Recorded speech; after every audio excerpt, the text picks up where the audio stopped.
Good afternoon. I'm Sarah Goodkind, a member of the three-person editorial leadership team at Aphilia, along with Mimi Kim and Jennifer Zelnick, and I'm a professor of social work at the University of Pittsburgh.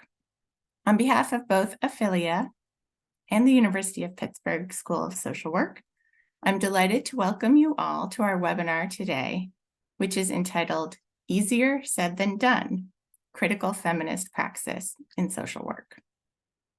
This webinar features authors from our special issue on critical feminisms in social work, which is out this month. Before we begin, I'll share the University of Pittsburgh's land acknowledgement with the understanding that we are all joining from many locations and with the hope that this prompts each of us to honor the original caretakers of the land wherever we are. We recognize that the University of Pittsburgh occupies the ancestral land of the Seneca, Adena culture, Hopewell culture, and Monongahela peoples, who were later joined by refugees of other tribes, including the Delaware, Shawnee, Mingo, and Haudenosaunee, who were all forced off their homelands and displaced by European colonists. We honor the original caretakers of this region and uplift their historic, unique, and enduring relationship with this land, which is their ancestral territory. We pay our respects to their elders and their past, present, and future people, community, and culture. While we cannot change the past, we commit to continued gratitude for the gifts of nature, along with ongoing respect, care, and stewardship of the land, each other, and future generations. We're committed to learning and supporting Indigenous communities in the region today and in the future. This land acknowledgement reminds us of the people who have been harmed and oppressed in the past, and of the harms that continue today. It reminds us that we must attend to the intersectional identities and power systems of race, gender, class, religion, and ability to build peace and to build a more just and equitable future. So we'll start the webinar in just a moment. I want to just now turn to a couple of logistics for the attendees. So if you want to turn on the captions, you can go to the part with the three dots that says More and choose Captions and Show Captions. I also want to let you all know that the chat is disabled, and so we'll be using the Q&A box for questions, but we will save the Q&A for the end of the webinar, although you're welcome to type questions in the Q&A at any point.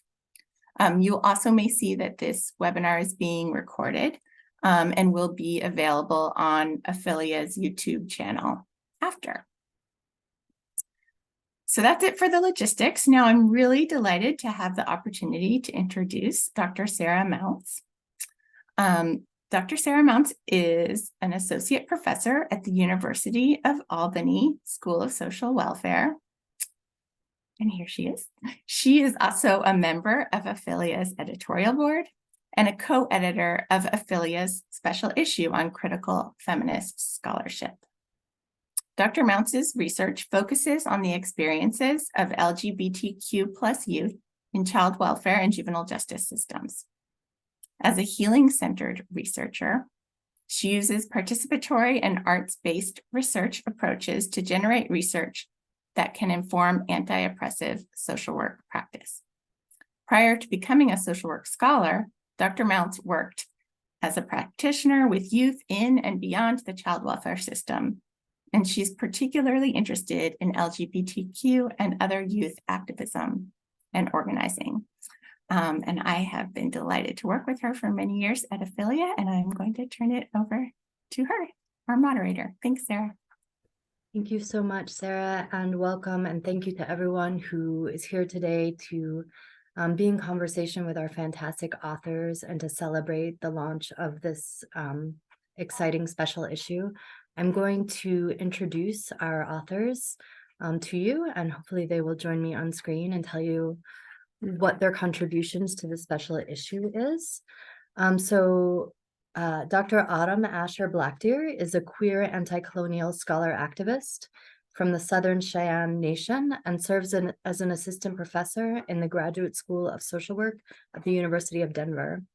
Her scholarship illuminates the impact of structural violence on American Indian and Alaska Native communities.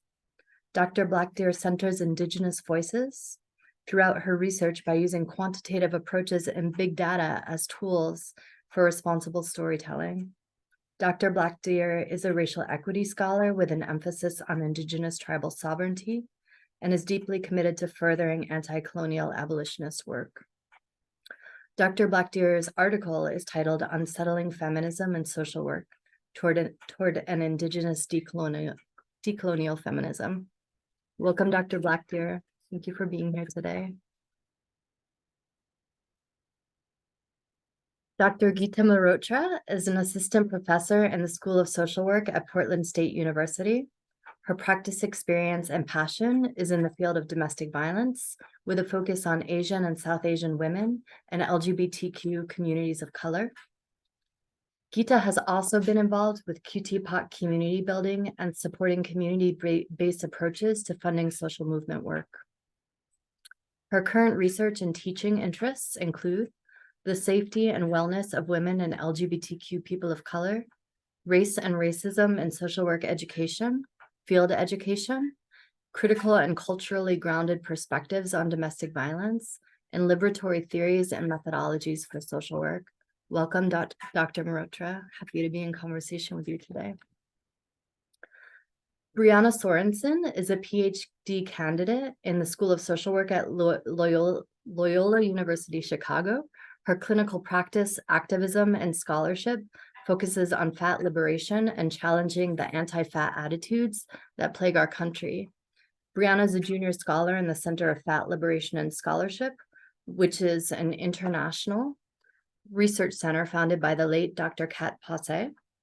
Finally, she is a co-founder of Fat Friends of Chicago, a community dedicated to seeking fat joy.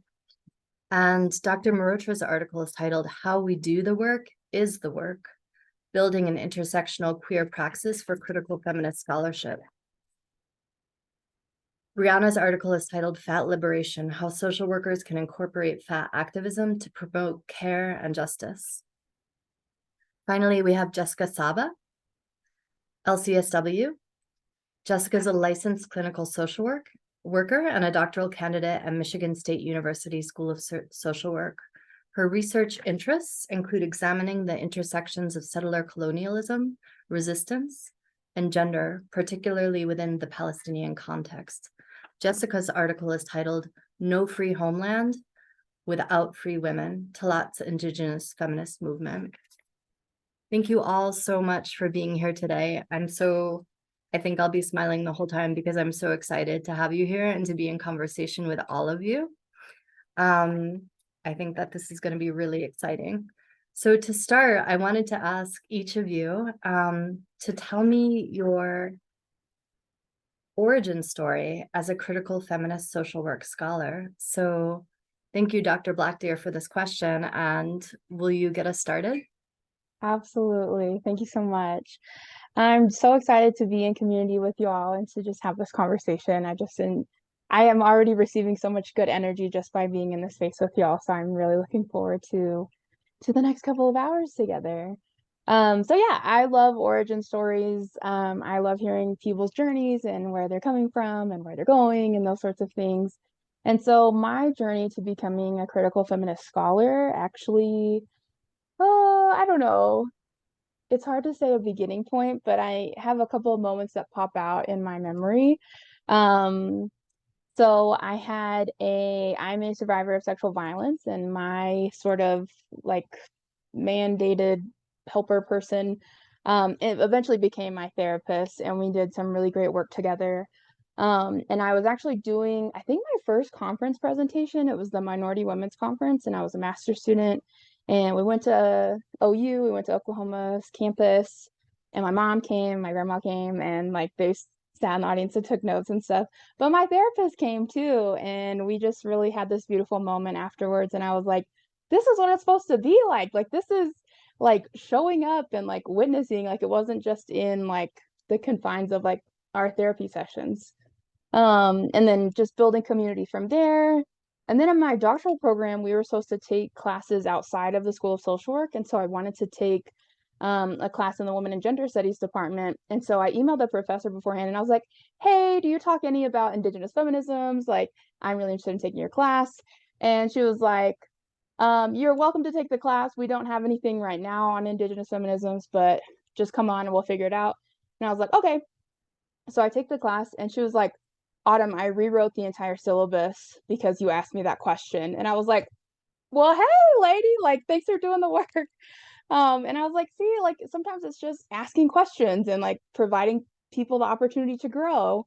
And I feel like that's kind of how I try to see myself as a critical feminist. Like, it's a lot of asking questions, a lot of like, what do you think about that? What if we did things this way? What if we looked at it through this lens? And so I feel like there's a lot of just folks along the way that have helped me kind of shape who I want to be and how I want to be in social work. And so I think that's how I've found my way here to be on this panel today. So thanks so much. Thank you so much for everything that you shared. Some of you I know, some of you I'm getting to know, and hearing you tell your own story is such a powerful way of connecting with you. I really appreciate that. Dr. Mehrotra, will you tell me your origin story as a critical feminist social work scholar? Yeah, so first, just a huge thank you to Ophelia for the invitation to be in this conversation. I'm truly humbled and honored to be in this space.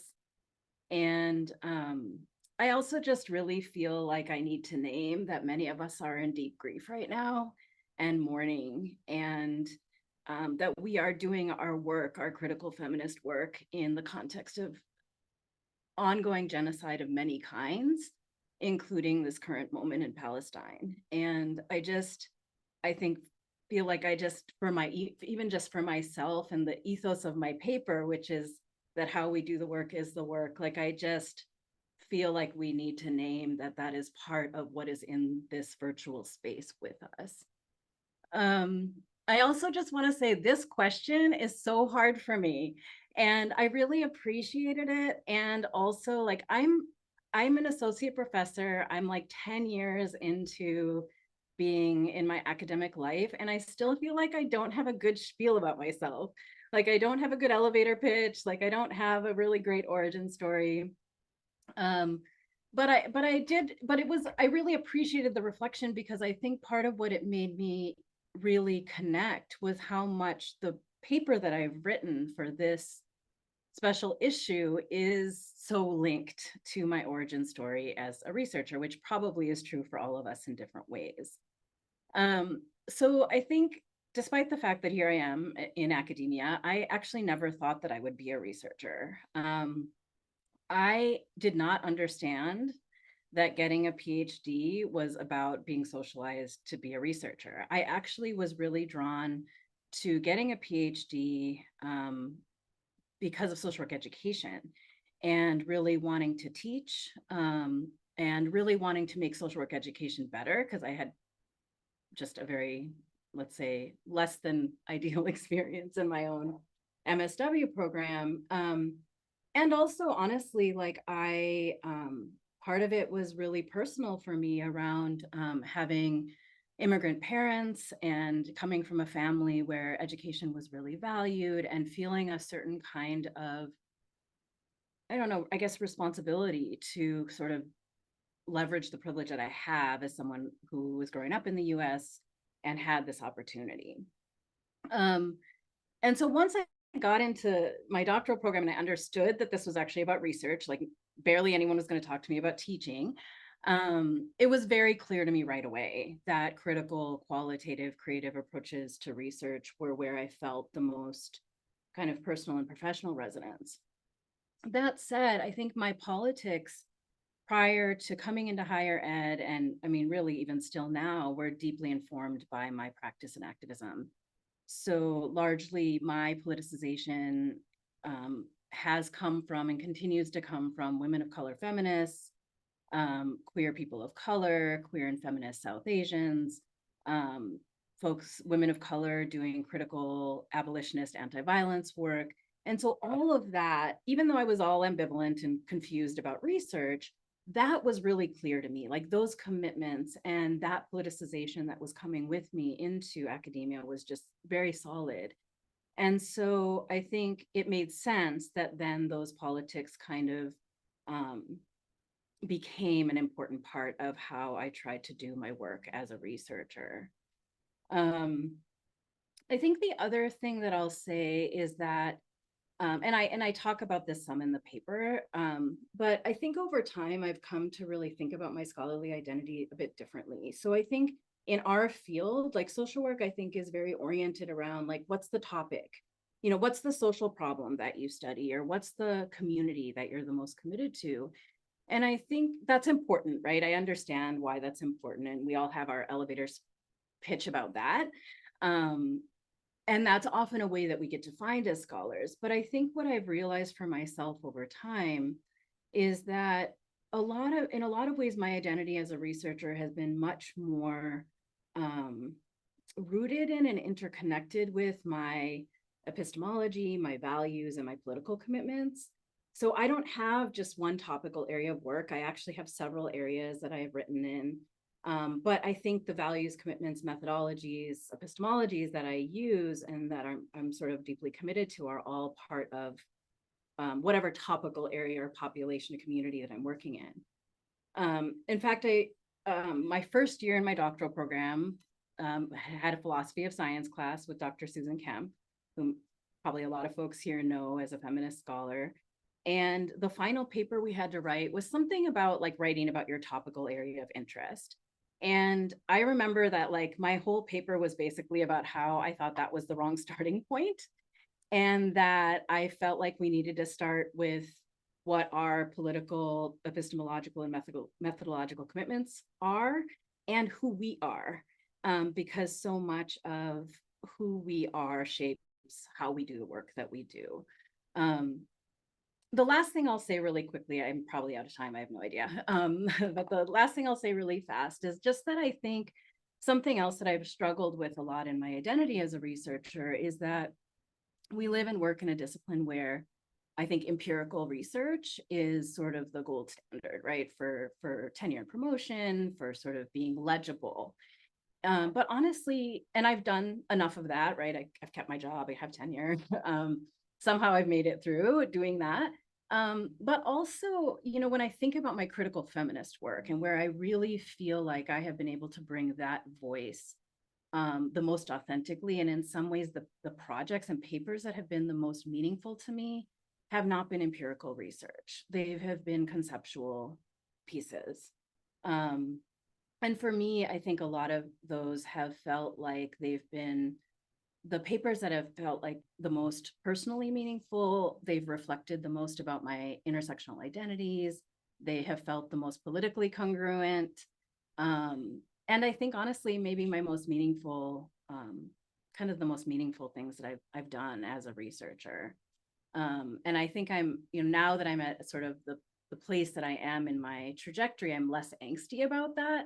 But I think that it has been a struggle because of kind of the what would I say, sort of the reverence for empirical work that that our field has, and being able to own like other kinds of projects and contributions is something that I'm really trying to like lean into, I think, at this point in my trajectory. Thank you.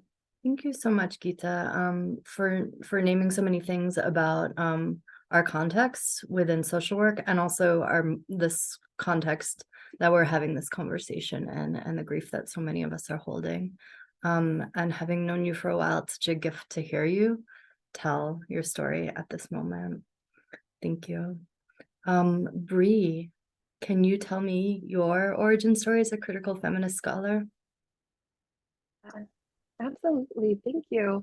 And thank you for inviting me, especially as a doctoral candidate. This is just such a cool opportunity. So thank you for opening it up. Okay, my origin story. Well, I grew up as a fat kid.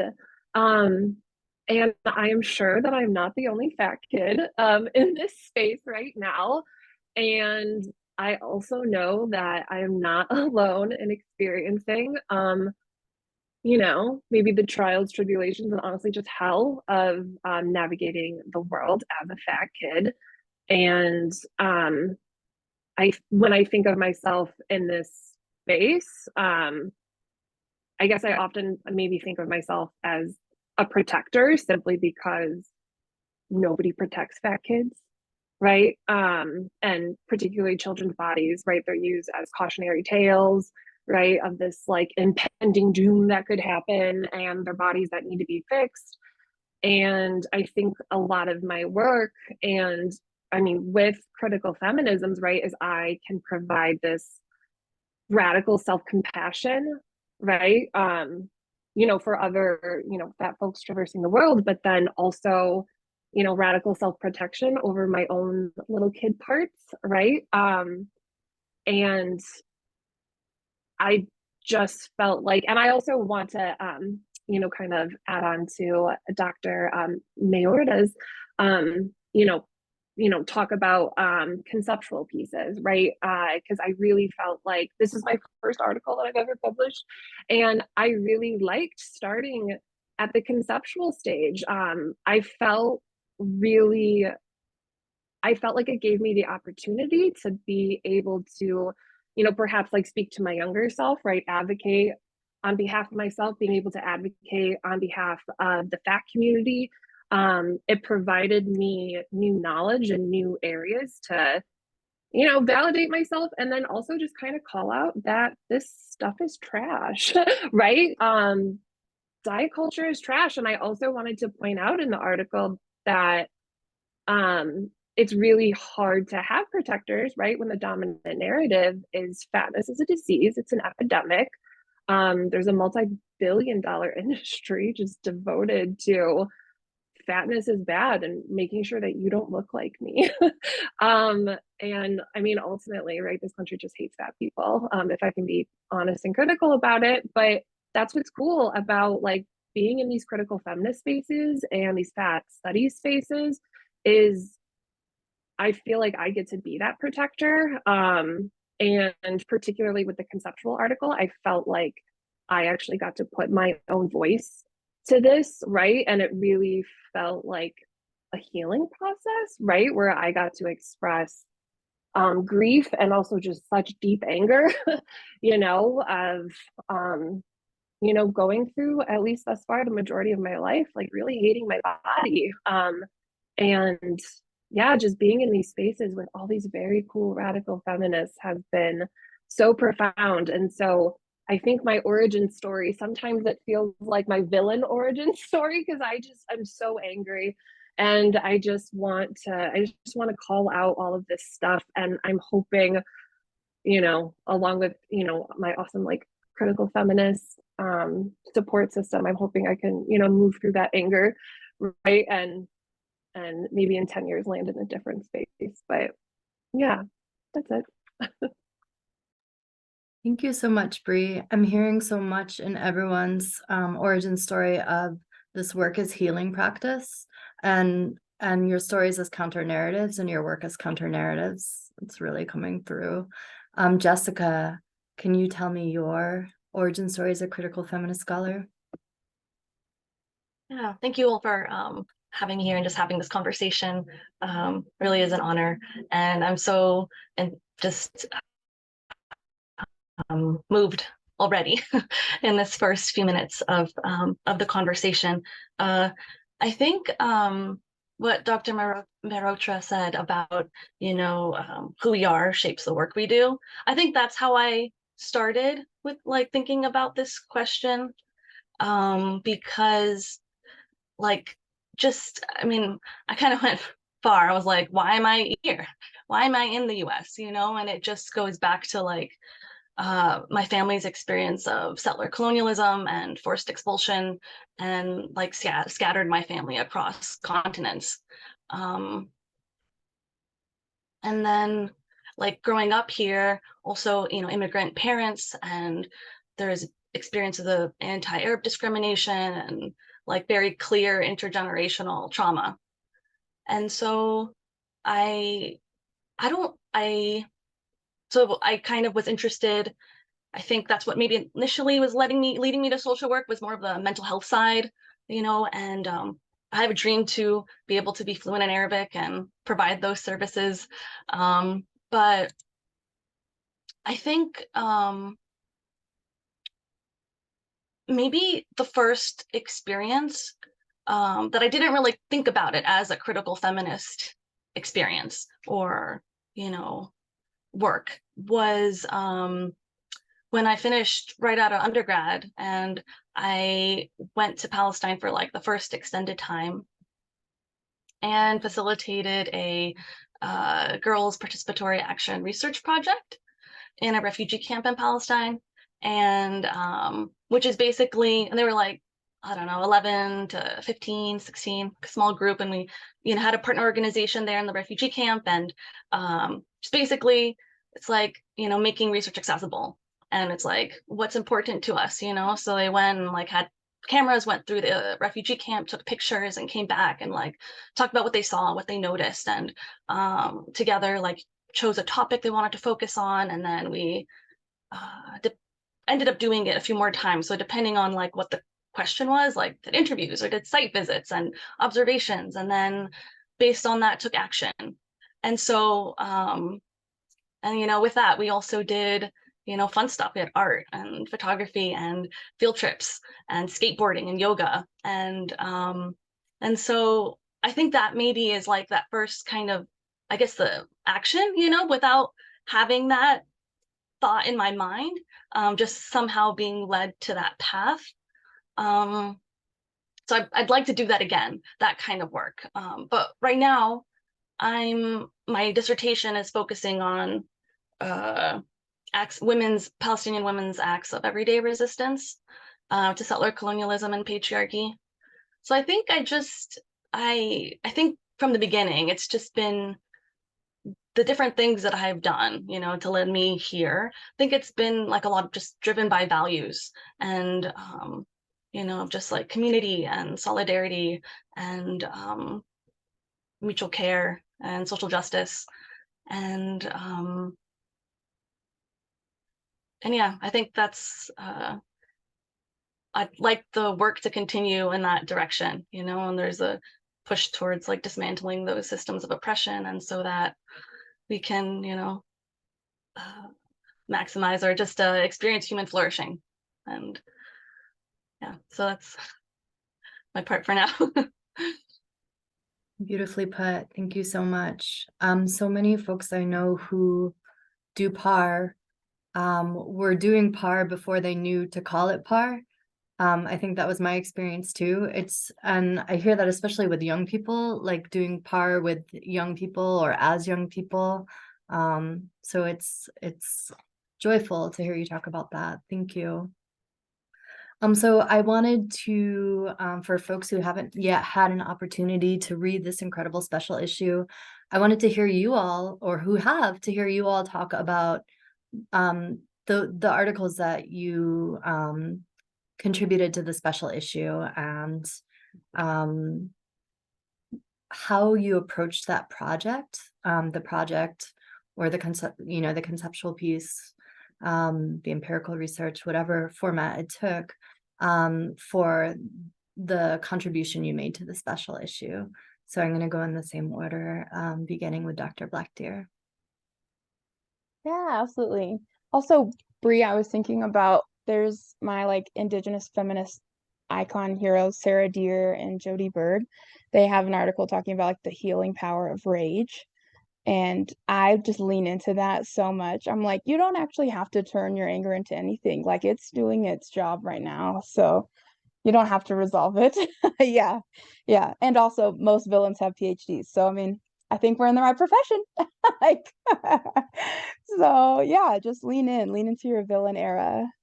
But yeah, I think for my article, I have taken the approach. I know we're probably supposed to be like building empirical studies and doing intervention research on the tenure track, but that hasn't been my path. That probably will not be my path. I really like to think about doing work that I would like to teach with, and to have tools and articles to kind of like bring these big concepts together. So like a lot of my work is influenced by Indigenous studies and decolonial scholarship globally. And so I'm trying to always infuse that into aspects of social work. And so I had seen a couple of things like here and there, but they were all outside of social work. And I'm like, there's a lot of really cool discourse happening that I want to pull in and be able to say like, look, this is kind of like a parallel that's happening over here. And so my article originally started out just saying like there's a lot of colonialism and feminism, and like a lot of Indigenous feminists don't even identify as feminists. Like we see ourselves as like Indigenous activists or community activists or those sorts of things. Because there was kind of like a phenomenon that if you're feminist, you're white. And so they were like, that's not for us. But I'm like, I think it could be. Like, I think it could be. So I started out just trying to talk about like the colonialism that's within white stream feminism and social work, and how it's, you know, Taylor Swift feminism and those sorts of things. And don't come for me if you're a Swiftie. But yeah, I don't know. It was just like starting out with that. And I got really great feedback in the peer review process that like was the most like collaborative experience that I've had with a journal, honestly. Like it was so like I can see where you want to go. Maybe if you reorganize these things and like really hit these points home. And so from there, I actually kind of reorganized it to make it more of like a framework of like ideas, values, and actions that folks can take rather than just like decolonial feminism. You know, like that's kind of like huge and way too big because there's, as we know, lots of forms of colonialism the world over. So like to decolonize everything, it kind of wouldn't be very specific, I think. And so going back and like it was great hearing you all talk about like putting your values and putting yourself into the work, because I really felt like I got to write this article like in my voice as a Cheyenne woman. Like I wasn't like the ways within which researcher would say, you know, like I was like, first of all, this is a problem. We need to do this. What if we looked at it like this? And that just to me is like, why can't all of our scholarship feel like this, you know? And so I feel encouraged hearing from you, Dr. Marotro, like that there are other pathways. I mean, maybe I won't get tenure with all of my conceptual articles, but at least I feel like I'll have got to say what I wanted to say. So I don't know. I feel like that's kind of like embodying our scholarship in a way, though. Like we're not saying nice things, but then doing another thing. It's like I'm reckoning with settler colonialism and social work in every aspect. Like I teach this way, I talk this way, my research is this way. And so for me, it was just like, it's almost like a foundation for me of like our first foray into kind of my first foray in trying to like weave in more Indigenous studies and Indigenous feminism within social work. And then to see like how folks can maybe start to take pieces of that if it's helpful and kind of see where we can go from there. Yeah, because I think a lot of times decolonial stuff, people are like, ooh, I don't want to do that. I don't want to sign up. I didn't put my name on the list. But it's like, I think, like we said about critical feminisms, a lot of folks are doing things or see the world in similar ways. They just wouldn't call it that. I think a lot of Indigenous folks, again, like we don't identify as feminists, a lot of Indigenous folks don't really identify as doing decolonial work. They're like, this is just how we are. We're just in community. And so that to me was really my most important thing. And like the end feedback, whenever the article got accepted, they're like, I wrote it down. I have an encouragement folder. If you need an encouragement folder, start an encouragement folder. I'll send you encouragement. But it was like, I really feel like you did what you set out to do. And I was like, me? Okay. So, and I still have that. I'm just like, yeah, I did that. We did that. Thanks, Ophelia. So that's me. Thank you so much. And thank you for that feedback. And it makes me think a lot about Gita, your article. So would you tell us a little bit about your article? Sure. Well, I just want to say like so much resonance with every single person. Like it's amazing to hear from all of you. And I just can't wait to continue to be in to actually get to be in conversation. Because there's just so much resonance, and I don't feel that all the time in our field, right? Like there is something special about these spaces. So the article that I have in the special issue is not even really actually an article. It was actually a keynote. It was a talk that I gave for the LGBTQ Research Symposium that was put on by the Center for LGBTQ Research at the University of Kansas in 2021. And I really didn't have an intention of trying to publish the talk.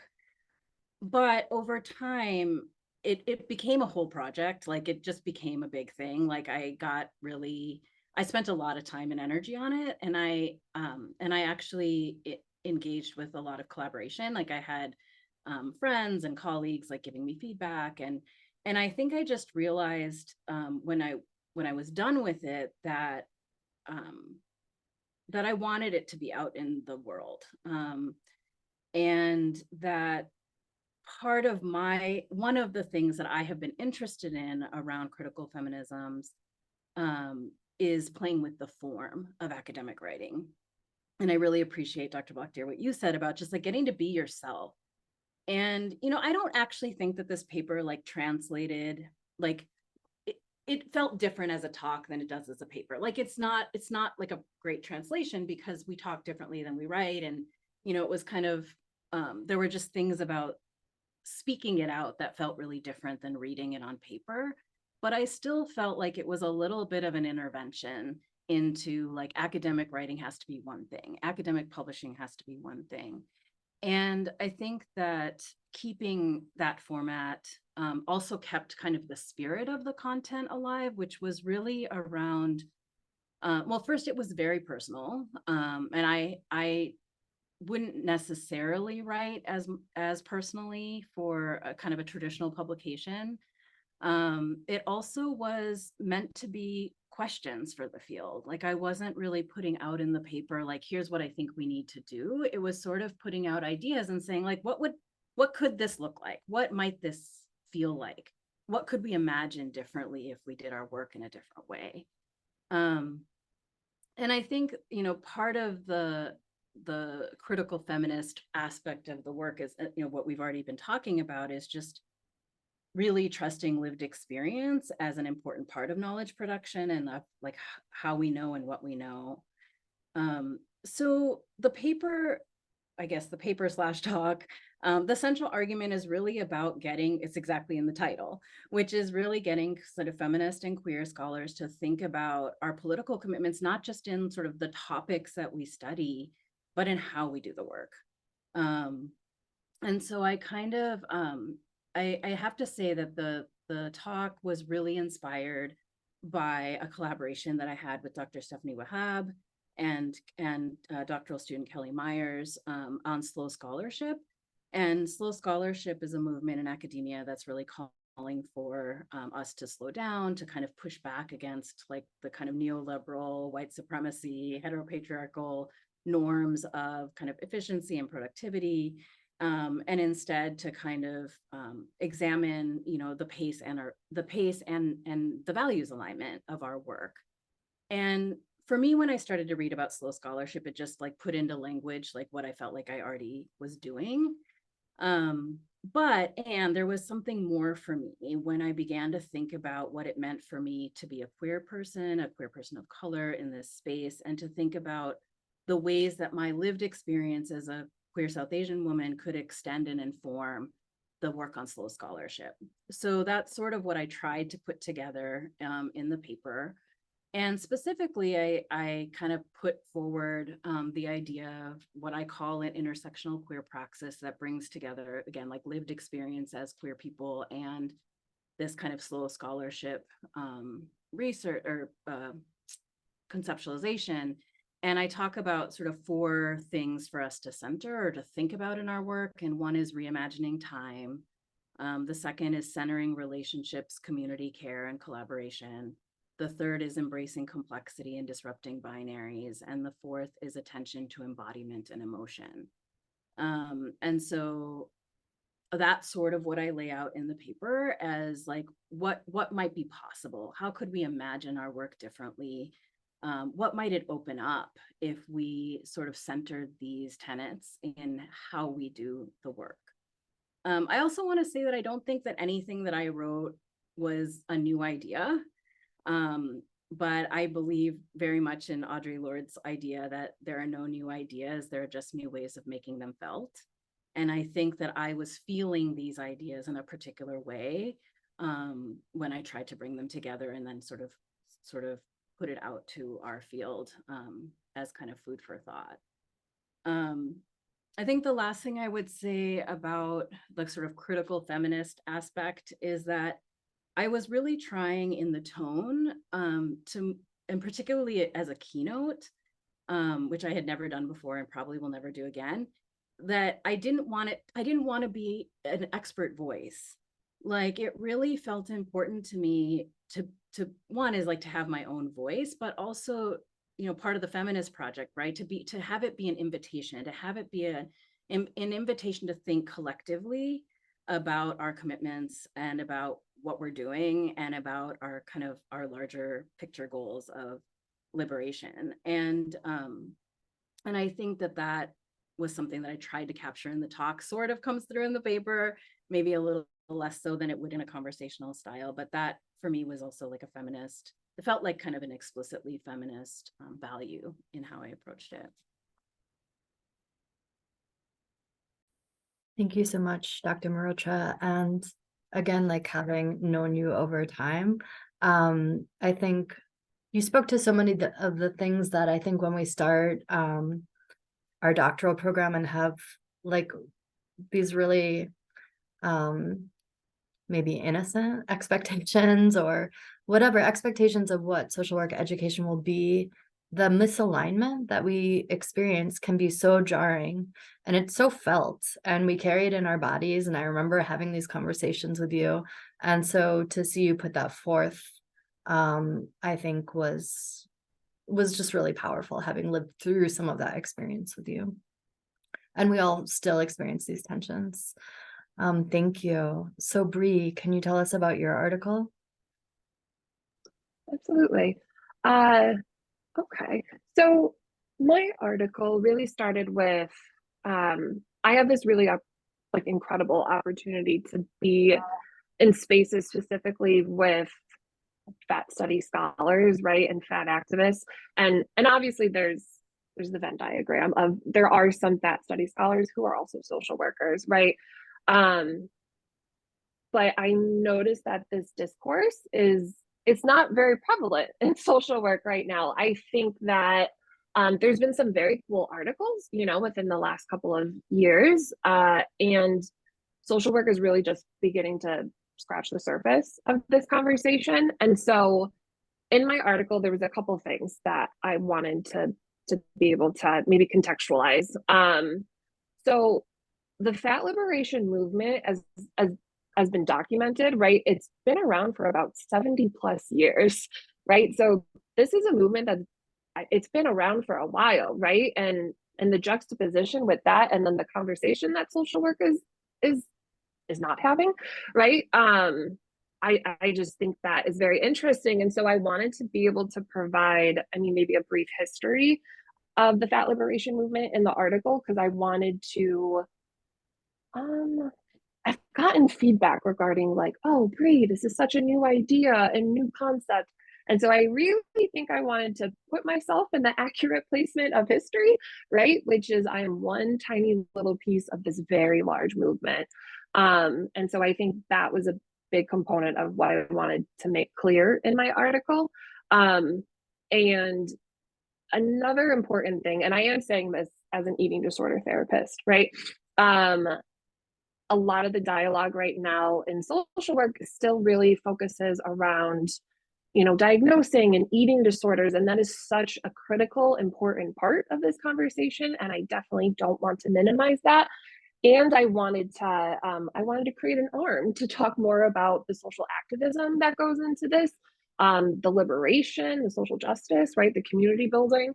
And I think in my article, I wanted to engage in a conversation with social workers of all kind. You know, and here's the rage again. Here's the anger. I think at Autumn, I'm in Aries, so like that landed very well on me. Yeah, I think at some point I got tired of seeing social workers promoting weight loss. I have seen an uncomfortable amount of social workers use their own bodies as before and after photos to be able to promote their services. Um, that is so problematic.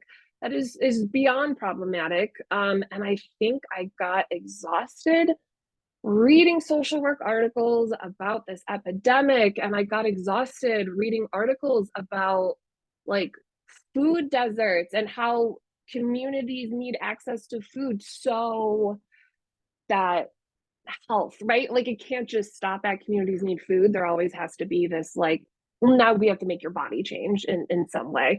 And I think I just got pissed and I think I just got done. And yeah, fun exercise for y'all. Hop onto Psychology Today and click on weight loss. You will be blown away at the amount of people that really like focus on this. And I just wanted to be able to perhaps like gently call out social workers for, do you recognize what you're doing? Right? Aside from the fact that it's just harmful and you're also kind of practicing outside of your scope, right? But so Sonia Renee Taylor, if anybody's ever read The Body's Not an Apology, right? She coins this notion of like this entire system of profiting off of shame, right? Because we know that diets they fail 95 to 98% of the time, right? So you're actively walking into this knowing that the diet is not going to work, right? So inevitably you're collecting co-pays, you're collecting money, right? To do this thing that's going to fail. And then the client's going to feel shame, client's going to feel guilt, they're going to feel bad about themselves. So now you just created a deeper reason for why this client needs to stay with you and stay in your services. And whoa, right? I mean, just the capitalism in shame is, I don't even know if I answered the question. I'm just kind of, I'm just expressing where, I mean, yeah, that was the motivation for the article, is I wanted to be in conversation with social workers and just to highlight a lot of us are messing up, right? And a lot of us are perpetuating a lot of harm that we might not recognize, particularly if you experience life in a thin body, right? It is very hard to recognize that putting a fat body as a before photo, like my body is not your before, right? You know, and I just don't think that harm always sinks in, right? Or how researchers discuss fatness and how they discuss fat bodies. Yeah, I think I just wanted to maybe gently call social work in or call them out, whichever way you want to look at it. But yeah. Thank you. I learned a lot from reading your article about some of the things that are happening in social work private practice. And I think we had a lot of practitioners register for the call for Zoom today. Probably we're all like, we tend to hold a lot of shared values, but I think that this is a really important article for practitioners and aspiring practitioners to read. Some of the ways in which like BMI gets used in the DSM and the can actually present a barrier to accessing services was really illuminating. So thank you. Jessica, can you tell us about your article? Yeah. So my article is talking about a Palestinian feminist movement. And I also started with the history. So I wanted to start with just sharing that Palestinian women have always been part of the struggle against settler colonialism. And the first documented political action led by women was actually in 1893. But since then, the focus has really been on the national liberation struggle and sovereignty and kind of the national determination or national self-determination.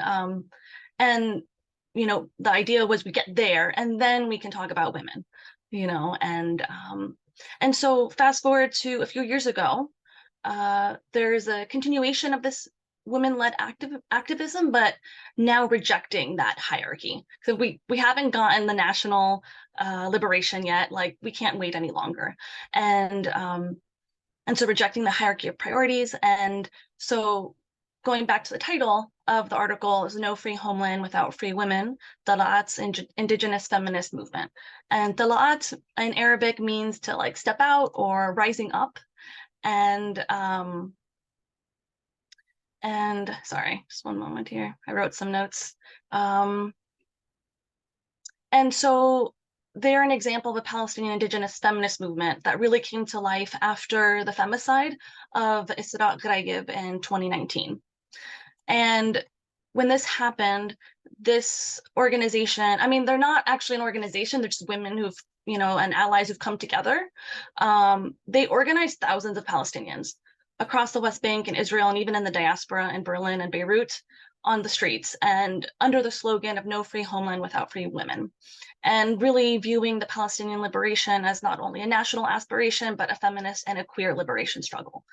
And so I use the case of Talat to provide a little bit of a background on like the feminist women's movement, where Talat comes in, and then, but really using this case as a call to action for feminist social workers, kind of like what Bree was talking about, like there isn't too much space for advocacy for Palestine within social work. And I wanted to make the push, as others have done, but like we should really care about this issue. And so I provided just a few points that how we can maybe start to like incorporate, I guess, what a critical feminist perspective, social work perspective on Palestine can look like. And the first big thing was attending to context. Because a lot of times when feminists, like in the US, for example, they look at Palestine, they're thinking about or focusing on the resistance to patriarchy, rather than how women there are looking at it, which is in a very intersectional way, kind of like what Autumn was talking about. Like sometimes not even using the term feminist, there's also sometimes a negative association with what that means. But, and so I actually wanted to pivot a little bit of away from the article at this point, just because of just what's happening right now. And maybe even as like an example of like, what does it mean to attend to context? So a lot of the mainstream media, our president, other officials are painting what is happening in Palestine and Israel as starting on October 7th. And I'd argue that a critical feminist approach would challenge this idea. Because for the Palestinian people in Gaza, they've been under siege for the past 16 years, meaning they've been blocked in a small area, blocked off by the air, sea, and land, and have endured major massacres and mass indiscriminate bombing in one of the most populated areas in the world. This bombing, kind of like what we're seeing right now. So from 2008 to 2009, 2012, 2014, 2021, and now. So that's 5 different Israeli campaigns that have killed thousands of Palestinians, more than a third of which are children. And there's also the fact that 97% of water in Gaza is unfit for consumption, in large part because of the amount of bombs that have been dropped. And these past few weeks have actually had more bombs in Gaza than were dropped over a year in Afghanistan on average. And there's also the fact like children there are food insecure. I mean, the vast majority living off of less than $2 a day. So I would, I guess, just push that idea like of this is kind of what it means to attend to the context and really try to look at the whole picture. And the last key point of the paper was about our ethical obligation to take political action as social workers. So in light of the ongoing genocide of Palestinians in Gaza, where more than 8,500 Palestinians have been killed, and more than 40% of them are children. So as of yesterday, that's 364 children that have been killed. And so I wanted to take the opportunity, while I'm on this call, to ask, listeners, people who are joining us all today, to take a few minutes to contact their representatives to demand an immediate ceasefire and humanitarian aid. And I will be sharing 2 resources, or ask one of the hosts to share the resources in the chat. One is from the US Campaign for Palestinian Human Rights. They offer a toolkit and also the link to Jewish Voice for Peace. They both have resources that make it super, super easy for us to reach out to our representatives. You just fill in your contact info and they will give you a phone call. And it will route, when you answer that phone call, it'll route you to your representative's office, and it'll even provide you a script if you like. So very quick. You could also do the email, but I just wanted to provide, an opportunity to take action that could really save a lot of lives. And I think, I think I'll end with that about my article, and I will note those resources. Thank you. Thank you so much, Jessica, for reminding us of the ways in which we have responsibilities to act in accordance with our critical feminist principles, and the way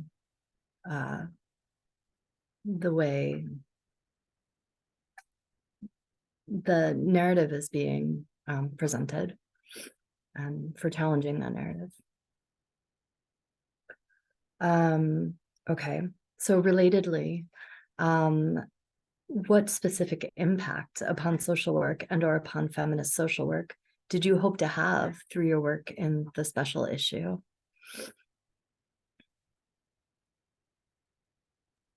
Dr. BlackDeer, do you want to start us off? Of course, sure. Yeah, I also just wanted to echo my appreciation to Jessica for you're just a powerhouse. I just have to say, like, that, you're just amazing. I really appreciate you bringing your full self.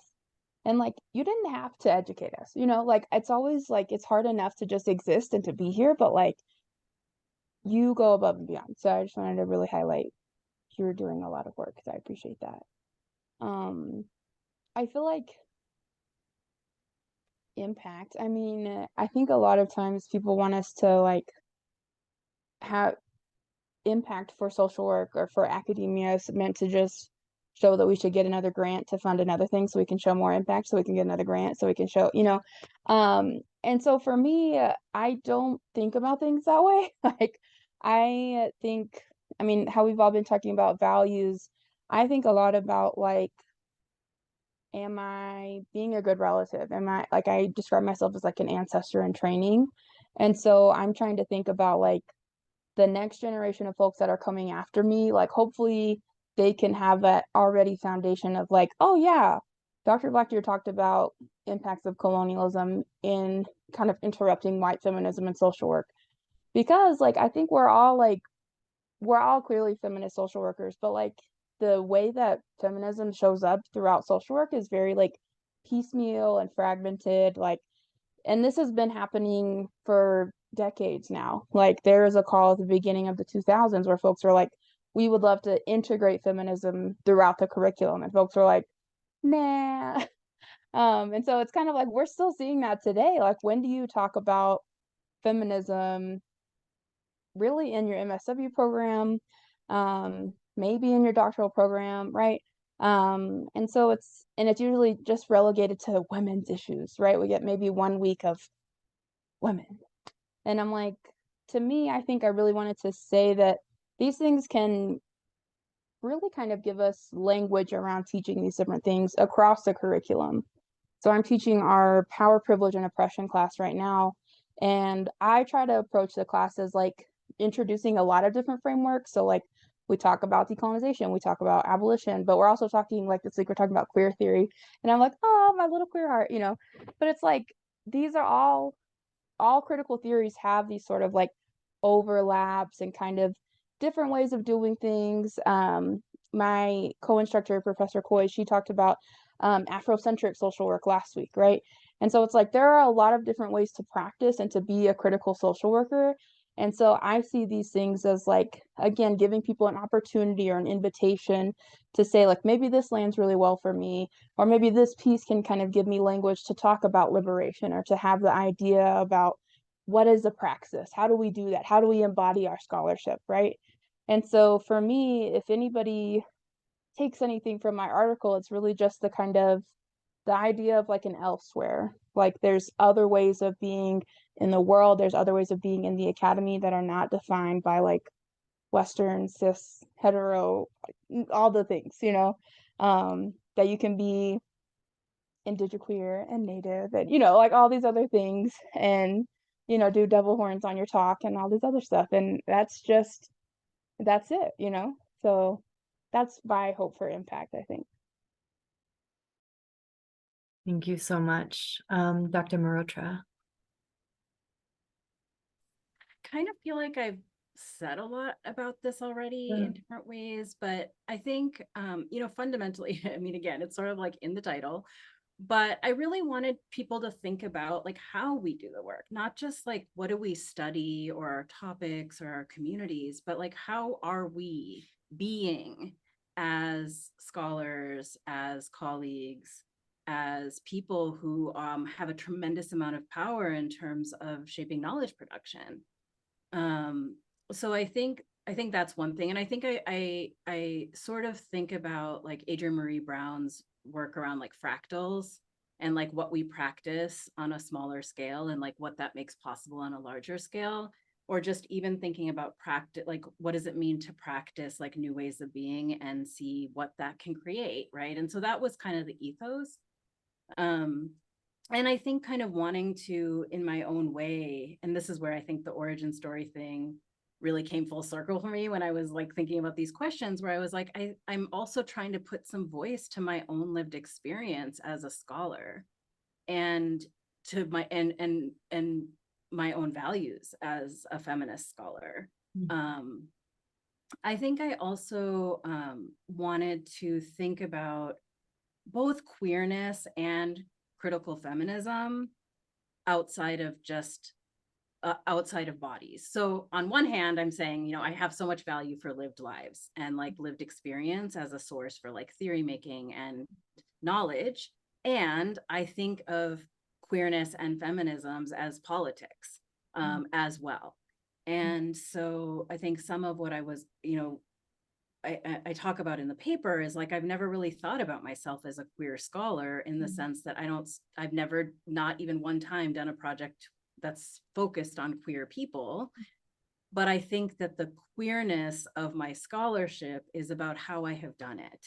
Yeah. And how I've done my work and what my trajectory has been. And so, you know, trying to, again, kind of get away from just queer as in sexual orientation, but sort of thinking about critical queer theory and thinking about what it means to do things in a way that are destabilizing kind of the normative ways to do the work. And I think one thing I will say that I also hoped would be a little bit of an intervention, and Bree, I was really resonating with your thoughts about being a protector, is that I wanted someone to who really can't find themselves in this work to feel less alone.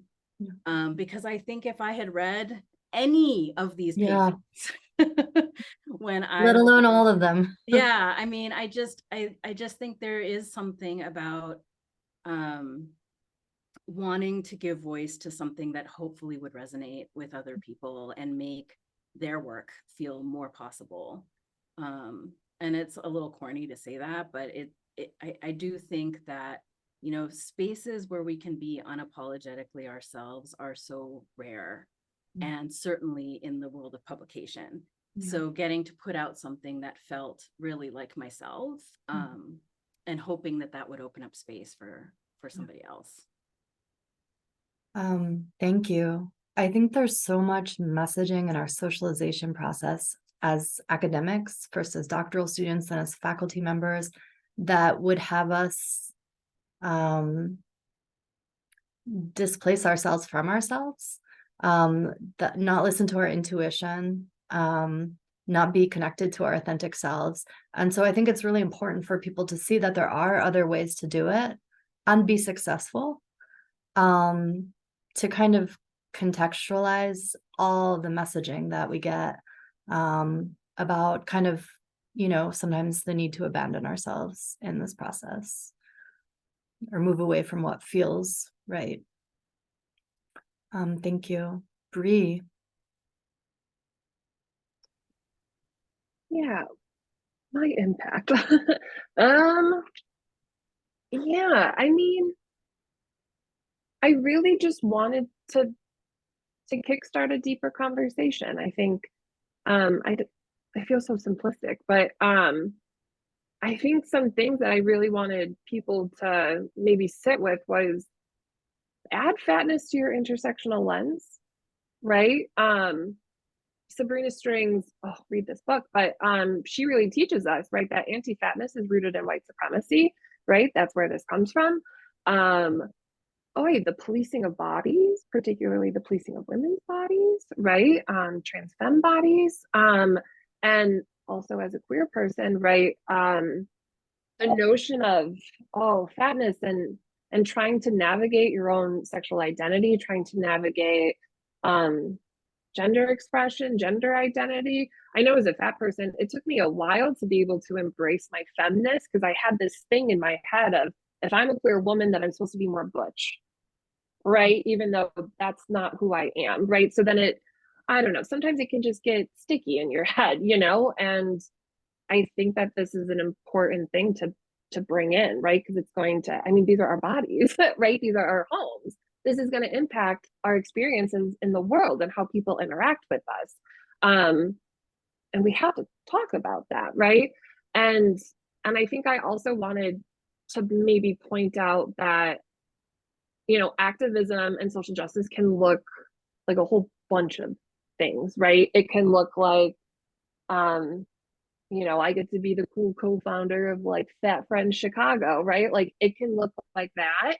And it can also look like, have you ever thought about the chairs in your offices? I know that those little metal chairs that are in Lyola's offices, they scare me a little bit. You know, because they're a little wobbly, right? Do the chairs have arms, right? Like how often are you considering bodies that don't look like yours? I know in my therapy office, we have what's called chair and a half, right? So it's these like nice extra large chairs. They're so sturdy, they're not going anywhere, you know, and just taking care to think about other bodies, right? And I know I've said this, but really just humanizing this conversation, right? And taking it out of this medical model pathology, you know, and recognizing that we are humans, right? And these are our homes, and how you speak about our homes impacts us, and telling us how our homes should look, how we should treat our homes. It's you know, if you've experienced this, I mean, it sucks going through the world feeling afraid of your body, feeling afraid to trust yourself, you know, and social workers should know that, you know, and just be really mindful of how you write about fat people, how you speak about fat people. Yeah. Thank you, Bree. Jessica. I really love that. I don't know if I've heard that before, of just like the body as like your home. It feels really nice. So thank you for sharing that. I think for my article, I think a big part was just visibility. Because first, like, I thought Talat was such a cool movement, and I didn't see any academic articles, at least in English, covering the movement. A few months after this article got published, I did see another one, which is great. So that was one part, but I also wanted to articulate that Palestinian women and queer Palestinians are central to liberation, and that I don't think that, and that we can't achieve our, you know, anti-heteropatriarchal goals without ending Israeli settler colonialism, and vice versa. Really kind of understanding that those are linked. And so I wanted to support the visibility of Talat's movement and to make sure that the amazing organizing that these Palestinian women is not lost or overlooked.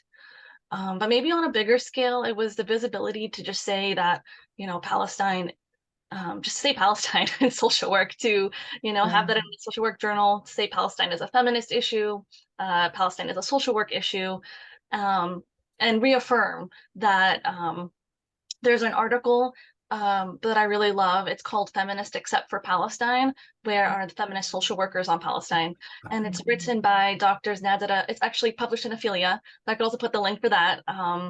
And it's published by, and the authors are doctors Nadira Shalhoub Kevorkian, Stephanie Wahab, and Ferdous Abedrabo Al Isa. And I think, yeah, those were pretty much just visibility.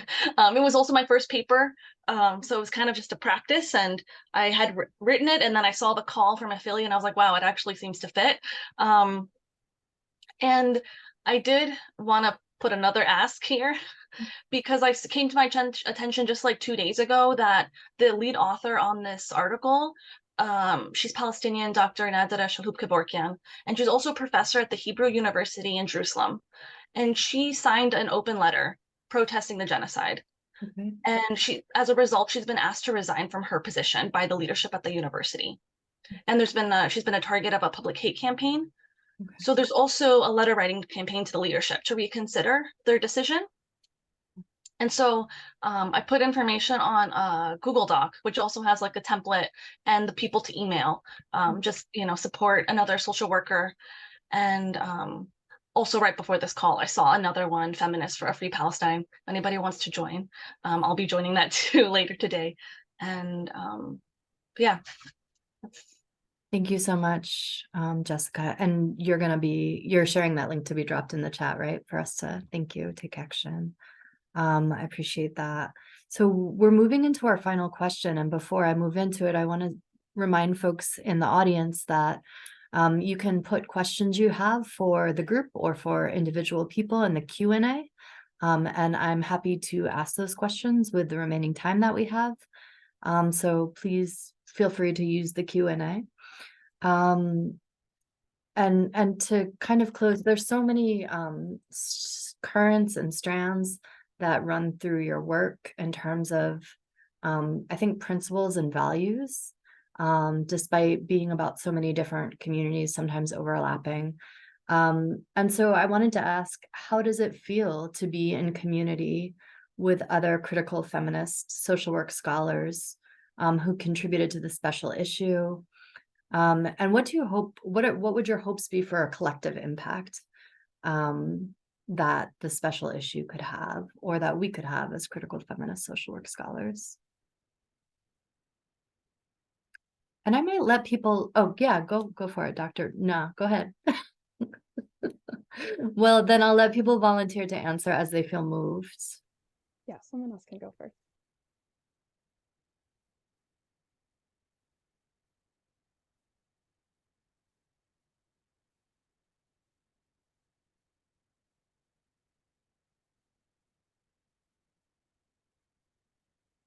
Should I just do it? I can go first. Yeah, please. Oh, look, I know we're all Sorry, that too was good my as bad. social workers. We can't handle the silence.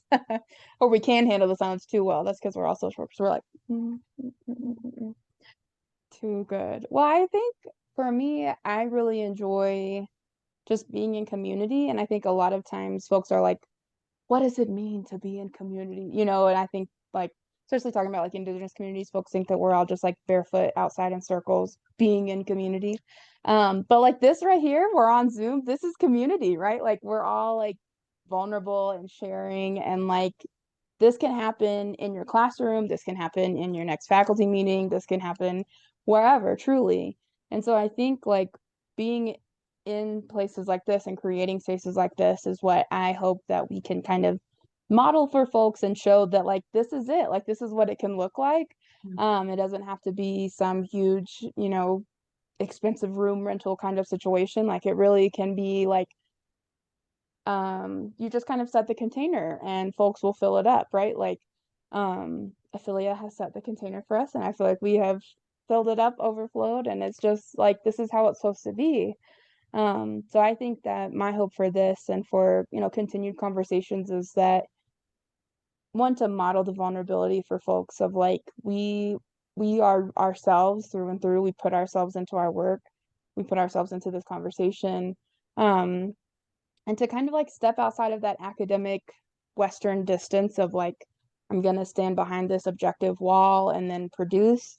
We're like, no, we're resisting that. We're saying like our persons, our positionalities, like our people, our communities, all of that matters and makes our scholarship better, in my opinion. Like that, you know where I'm coming from. Like you can read the paper in my like small town Arkansas voice, like and that to me I think is what I really hope that folks take from this is like, especially junior folks, or maybe you're like having an intervention midway through your career and you're like, I don't want to play this game anymore. Yeah. I'll welcome, join the Yeah. club. Like, Thank you. Yeah, Gita. Well, I just want to say that I'm incredibly humbled and honored to be part of this space, and I find it so refreshing and meaningful. And I don't think that about all academic spaces, honestly. And I wrote just a little something in my paper that I just want to share because it really resonated with how I feel about this space, which is, for most of us who live on the margins, we learn early on that our survival in academia necessitates us creating the spaces that we need. These opportunities to be unapologetically ourselves as people, as activists, as scholars are sacred, always, and particularly in the context of academia. And that's what this feels like. Like it feels sacred and it feels generative. And I think in terms of like my hope for the special issue, I mean, I again, like I feel really aware of like being like old. But in 2010, there was the first critical feminism special issue that Ophelia put out. And that was where I had my first ever paper published as a doctoral student. It was actually my exam. And that, I really feel like that special issue had a lot of impact in the field. And so it's exciting to think about like where the field is now, 13 years later, like it's significantly different and better, I would say. And so to think about like what might be made possible by this special issue is super exciting. I mean, my hope is that we, of course, my paper, like that we continue to think about how we are, how we do the work, but also what questions we're asking, one of the things that I write in my paper is like, I really believe like we move in the direction of the questions we ask, and what we pay attention to grows. So what have we not been paying attention to, right? Like Bree's paper, Jessica's, I mean, all of these papers, I think are asking us as a field to ask new and different questions, to expand our analysis, and to be bold in how we're doing that. And I hope that is the impact it will have on the field. Thank you, Gita. Bree? Yeah. Well, first, this opportunity has been so cool. I feel beyond validated by so many people. And I also have to say, I'm the one, I wrote this article on activism. Jessica, your activism right now is incredible. Everything that you've been doing, I'm writing down. I'm going to call all the representatives. I'm going to do it. Like, thank you for this. You are a powerhouse. Autumn is correct. You are incredible. Yeah, it just feels, I feel really held right now. I feel like an energy to like, let's do that, and yeah, it feels really great to be in this space. And I realistically, when it came to this article, right, I saw this special issue listed, I saw it say body positivity, and I thought, okay, Hail Mary, let's see what happens. I did not think that this was going to happen. I did not think it was going to get published. I didn't think I would ever be asked to be here, because you get scared to talk about this stuff, and you get scared to put it out there, especially when it's so personal to your heart. And it was very cool to see that social work is ready to start diving into this work, and that is incredible. And just being in these types of spaces and being in these types of communities, there is so much anger and there's so much joy right? Just unbridled joy that you can have, because you actually have people that care about you, that, you know, want you to feel joyful. Um, yeah, yeah. Thank you, Bree. Jessica.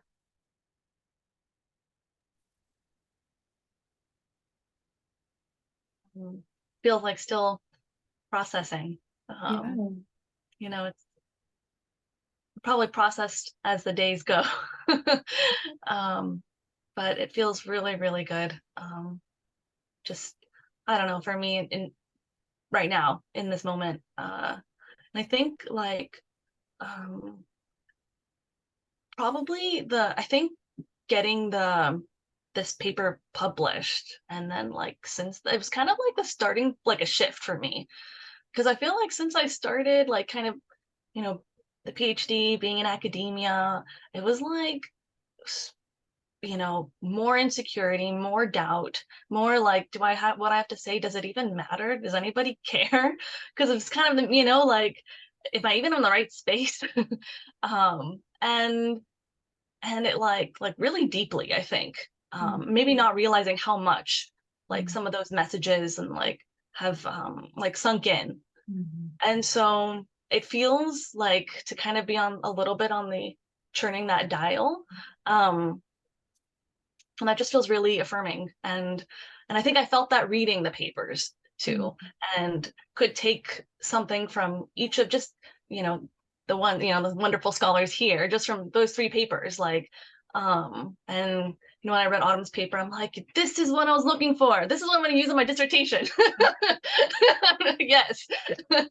And like, and Bree's work, like I'm taking a pause on doing therapy, but I love therapy. And I really liked, you know, that bringing that anti-fight bias into, you know, one of those degrees of diversity and degrees of oppression that our clients experience, and more impact as a therapist.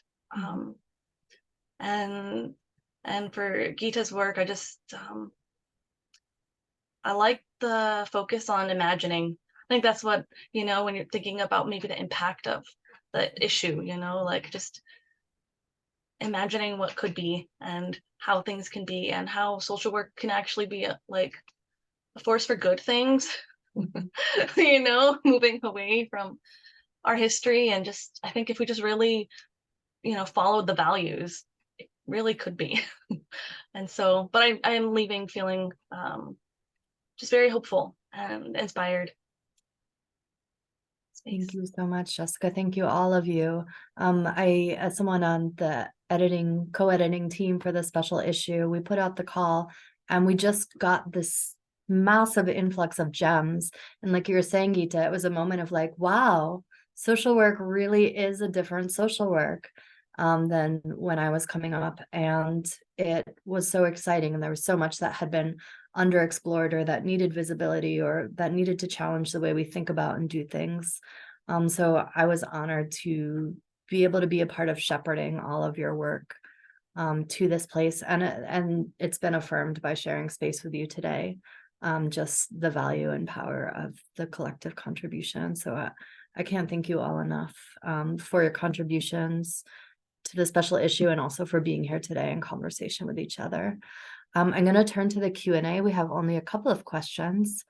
One is, so this idea of how we do the work is the work, wondering how this can show up in academia, considering anyone who has a faculty position or graduate students. I'm thinking about service in the department and how we can do that work with colleagues in a way that is the work. And I think we're gonna drop that in the chat too. Yeah, that would be helpful, just to make sure I got the question.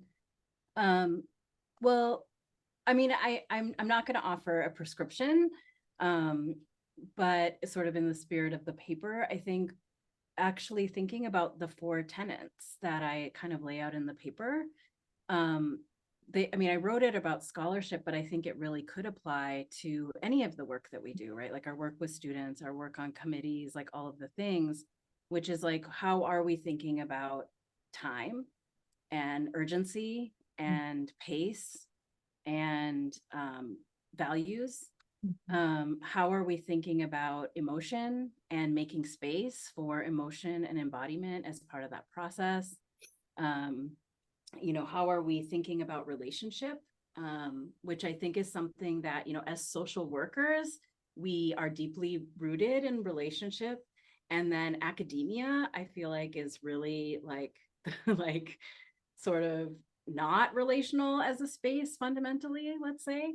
And so, you know, what does it mean for us, you know, to center relationship? And then I think, you know, embracing complexity and resisting binaries, which is, I think, something that all of us who are critical scholars working in these spaces have to do all the time, is like holding of the both and. Yeah.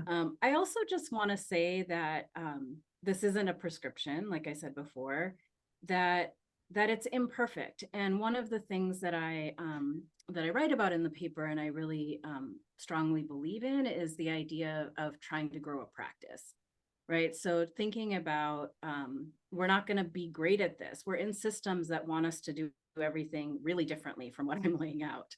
And so what does it mean to practice different ways of being in these different academic spaces that we're a part of? And I would welcome other folks to respond to the question too. You know, if other folks might have great thoughts.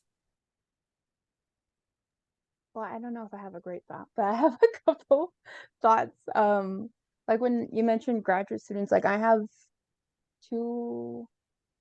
several doc students currently. And a lot of our time together is not like how mentoring I thought would look like. I think a lot of folks are like, you're, you know, just giving feedback on their papers or you're signing their forms or whatever. But like we spend a lot of time processing. Like I'm not typically their like topical advisor, but a lot of it is just like, yeah, that's not right. This, like, the academy will suck your soul out. Like, let's do what we can to keep it intact, you know? And like, I think a lot of that, like, again, what counts for tenure, that would be like, they're like, service is never going to get you tenure. Mentorship is not going to get you tenure, right? Like, it's just nice little sprinkles to have on top. But like, to me, I'm like, oh, I'm not going to tell them like, shut down your personal stuff and just produce something, because that's the message they're getting from everywhere else, right? And like in the classroom, like we, like in our power, privilege, and oppression class, like we didn't do any course content last week. Like it was all processing. We were crying, we were holding space, like, and for some folks, they would never let go of that reign of control, you know, like they would be like, we are sticking to the lesson plan, we are doing this. And I feel like that's like the students like witnessing one another and sharing and processing and debriefing, like that is doing the work, right? Like how Bree was saying, like advocacy looks differently in a lot of different spaces. And I'm always trying to tell folks, like, slow down and feel like how this is impacting you is the work, right? Like we don't want to train social workers to just become hardened and then just go out into the world and practice without a soul. Like, so it doesn't have to be like, and again, I didn't pull out Gita's list and like 1, 2, 3, 4, you know, I follow the thing. And I think that's what people want the work to look like, right? They're like, as long as I can have a checkbox to say like, oh, well, I did the work, I should be fine. And it's like, there's never a prescriptive like thing that's going to be what you should do, but it's really like, you have to be in tune and feeling and attentive and all of those things that we teach, you know, young social workers, emerging social workers. And then all of a sudden we get to academia and we're like, cut that all out. Yeah. Robert's Rules of Order at the end. So yeah, I think just like that to me is an intervention, like slowing down. Absolutely. Thank you. That brings us about to time. I wanted to share one piece of feedback. This is person said, not a question, just sending encouragement and gratitude to Jessica for encouraging the audience to take action, calling for a ceasefire. And another comment, anophilia is a different Ophelia. I'm loving how it's changing, growing, visioning, expanding. So exciting. So again, my deepest gratitude to all of you for your contributions, for your time today. This has been really an honor, and I'm going to turn it over to Sarah for our closing. Yeah. Well, I just want to echo gratitude to our amazing panelists and our fantastic moderator for a really beautiful and generative conversation. And I want to also thank all of you who attended today and joined us, and encourage you all to submit to Ophelia. We're going to drop that link in the chat, and also let you know that you can watch the recording on our YouTube channel and share it with friends there too. So it's 5:30. We will close. Thank you all very much. Thank you, everyone.